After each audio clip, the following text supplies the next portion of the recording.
Épisode numéro 18, si je ne m'abuse, de Combi Family. Non, Combi Fou. Je sais plus où j'en suis.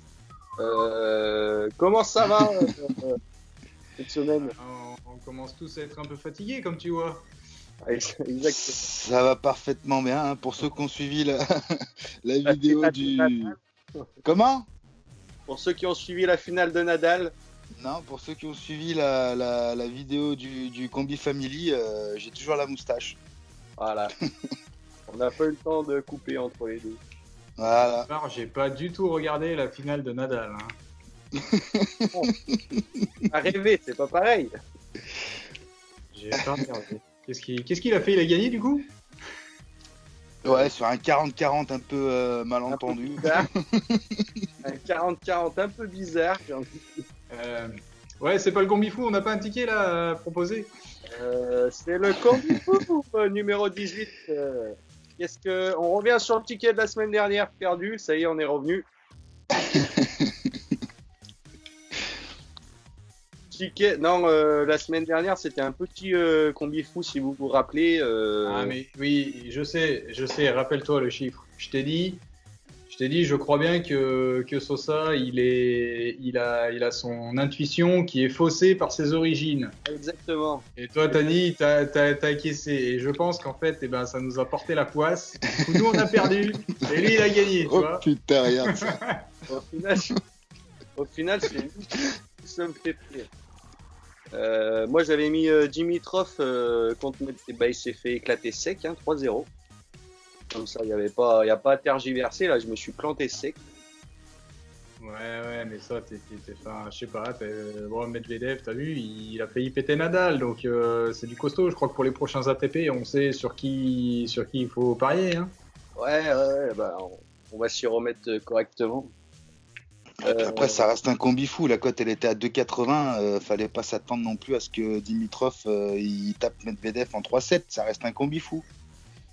Ouais, exactement. Ouais, non, mais surtout que Dimitrov, il venait de sortir Federer au match d'avant. Donc, Federer, c'est le Suisse là qui est bientôt à la retraite, là, non? 50. c'est ça. Bon. C'est ça. Donc, combi fou de cette semaine. Un petit missile, non, il me semble. Hein. C'est un combi foufou, ouais. Ah, c'est un combi fou, là, cette semaine. C'est plus des prémonitions, là. On est en prémonition cette semaine. C'est plein de petits missiles. Voilà. Qui c'est qui annonce? Bah, c'est moi, comme d'hab. Allez, vas-y. Alors, Manchester United contre Leicester. Manchester gagnant sec à 1,95. C'est Leicester, parce que si tu dis Leicester, ça fait un peu bizarre. Je parierais que les Anglais ils le prononcent Leicester. Leicester. Non, c'est Oh, Leicester. Ah, c'est Leicester. Bon, mea culpa à nos amis anglais francophones qui regardent notre émission. Voilà, parce que si un jour t'es dans un pub anglais et tu dis Leicester, j'espère qu'il est.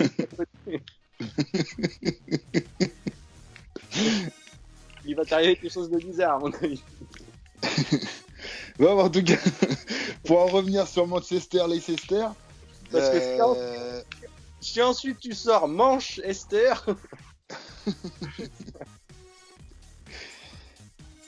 Il a fini ses petits jeux de mots, ça y est. On peut bosser un peu. Allez, vas-y. Bon. Donc celui-là, c'est moi qui l'ai choisi. Manchester, équipe remaniée par rapport à l'année dernière. L'année dernière, ça a été un peu catastrophique avec le départ de José Mourinho et tout le tralala et tout le tralali. Cette année, ça devrait partir sur de bonnes bases, comme dirait le maçon du coin. Et Leicester, voilà, ils nous ont fait rêver un peu pendant 2 ans ou peut-être 3 quand ils ont été champions d'Angleterre, mais ça reste une équipe de seconde zone pour moi. Donc je dirais victoire en sec de Manchester United, cote à je ne sais plus 1,95 je crois ou 2,05 je sais plus. 1,95. 1,95. C'est plus l'époque de Cantona. C'est plus l'époque d'Eric. C'est plus l'époque d'Eric, on est d'accord. Le suivant, Watford Arsenal. Excuse-moi de t'avoir coupé. Watford Arsenal, c'est moi celui-là, ouais, c'est encore moi. Et ben voilà, le dernier contre le 4e ou 5e du championnat. Bah, comme je vous disais tout à l'heure, hein, Arsenal, ils ont pour habitude de bien démarrer leur championnat, mais de très très mal les finir. Donc ils finissent toujours entre la 4e et la 6e ou 7e place pour jouer l'Europe, mais pas plus ni moins. Et Watford, eh ben, ça reste une équipe de seconde zone, mais de grosse seconde zone, c'est pas non plus Leicester. Donc je pense qu'il n'y a pas photo, la cote à 2, elle est juste magnifique. Et il n'y a pas photo, Arsenal haut la main. Exactement, moi tout pareil. Même Tout analyse pareil. pour moi. Match suivant. Fiorentina contre la Juventus de Turin. La Juventus. Cote à 1,68. Ça, c'est le chiffre, non? Ça, ouais, on était un peu tous d'accord pour dire que Cricri venait de faire un match juste spectaculaire il y a 3 jours. Contre je ne sais plus qui avec un quadruplé. Donc pour lui, c'était un match d'entraînement. Donc autant dire qu'il a une forme de malade, que la Juventus l'année dernière, il me semble que c'est 2 ou 3 matchs perdus, pas plus, sur l'année. Donc un dérapage pourrait arriver, mais Ah bah pas aujourd'hui, hein, qui déconne pas là. pas ce week-end. Voilà, exactement. Pas le jour de la Saint-Mémé, hein. Qu'est-ce qu'il y a eu comme recrue à la Juve T'as des infos là-dessus ou pas sur ça? Non, pas bien, non. Je sais que le Gonzalo est revenu. Higuaín? Ouais. Et sinon, pas plus d'infos que ça. Si, il y a eu le fameux Rabiot aussi du Paris Saint-Germain. Ouais. Mais il n'y a pas eu gros mouvement, quoi. Ça reste l'équipe type de l'année dernière. Ouais. Bon, bah, c'est bien comme ça. Match suivant. Monaco-Marseille. Là, on commence à aller dans le n'importe quoi. Avec une cote à 2,40. Là, c'est là qu'on a dérapé. Là. Là, les mecs, demain, ils vont regarder la vidéo, ils vont se dire ah, c'est là que ça dérape. Là, j'arrête, je coupe le portable. Là. Ouais, en plus, on n'était pas tellement d'accord sur ce match-là, donc ça a été un peu compliqué, mais je crois que j'ai convaincu tout le monde en disant que Monaco c'était à domicile et que Marseille c'était pas très en forme en ce moment. Marseille, c'est pas à domicile. Non, j'ai dit Monaco c'était à domicile. Oui, et Marseille, c'est pas à domicile. Et Marseille, voilà. En fait, je le note parce que je vais m'en souvenir, parce que ça sera un bon argument, ça, pour un prochain match. Un tel, c'est à domicile, et un tel autre, c'est pas à domicile. Pas à domicile. Donc, voilà. Non, mais après, je crois que les deux équipes, j'ai pas le classement en tête, mais je crois que les deux ont assez mal démarré la saison, sauf que Monaco peut-être un peu mieux que Marseille, il me semble. Écoute, les deux jouent au foot, non, alors qu'est-ce que tu veux, on peut pas là, leur en vouloir. tu te trompes à mort, là, Tony. Ou j'inverse alors. Oui, voilà, tu inverses, mais à mort. Monaco a 2 points en 4 matchs et Marseille est 9e du championnat. Ah ouais. Ouais, Monaco est avant-dernier, là, pour le moment. ouais, donc c'est vraiment sur ce match-là qu'on a déconné. C'est sur ce match qu'on va se faire péter. Bah oui, c'est bien, je vous ai pas dit. Bon, bref. Mais là, c'est enregistré, j'assume, c'était mon choix. Bon. Ok. J'assume. Montpellier-Nice. Montpellier, bah là c'était encore moi ça. Hein. Frappé par la foudre. La deuxième ah bah une fois que j'ai glissé, moi j'ai dit bah allez va pour Montpellier. Non Montpellier, qu'est-ce que j'ai dit Montpellier qui viennent de taper Lyon 1-0. Qui viennent il y a déjà 4 journées, 3 journées. Ouais. Non, 2 journées. 2 journées, ouais, il y a eu la trêve, une petite mini trêve au milieu. Donc. Ouais, il y a eu 2 journées. Bah non, mais pour dire que c'est quand même costaud, même si Lyon n'était pas au mieux de sa forme, Montpellier, ça reste costaud. L'année dernière déjà, c'était costaud Montpellier. Non, c'est très costaud défensivement. Défensivement, l'année dernière, c'est la 2e meilleure défense du championnat derrière Paris. Voilà, c'est costaud, c'est à domicile et Nice, bah voilà, Nice c'est spécialiste du match nul à domicile, c'est beaucoup de matchs perdus à l'extérieur.